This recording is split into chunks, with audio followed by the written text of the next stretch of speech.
Hi guys, welcome back to the littlecakelab. Today we're going to be making the chocolate ganache filling, so please stay for the next 2 minutes and see the result.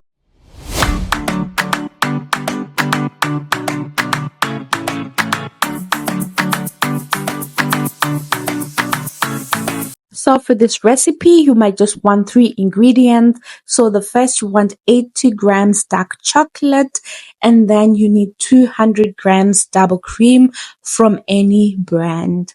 And you need 120 milk chocolate. And the next process, you just have to cut your chocolate into small pieces.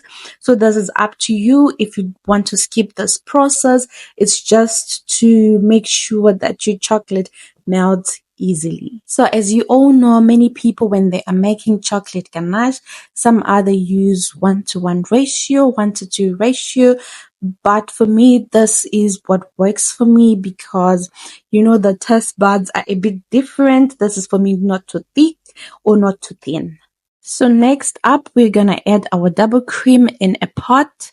So you just want to heat the double cream on your stove and then add the chocolate for it to melt. So the process, I find it very easy, and you can just make along how I am doing it. And there, I am so sorry for the quality. I didn't see that the steam was coming on my phone, and I recorded it anyway. So mix it until it has a nice consistency and every chocolate has just melted. This ganache works for me. I only use it for filling, and for decorating, I have another recipe, and look at that. So you just have to put a plastic foil and leave it in the fridge over the night.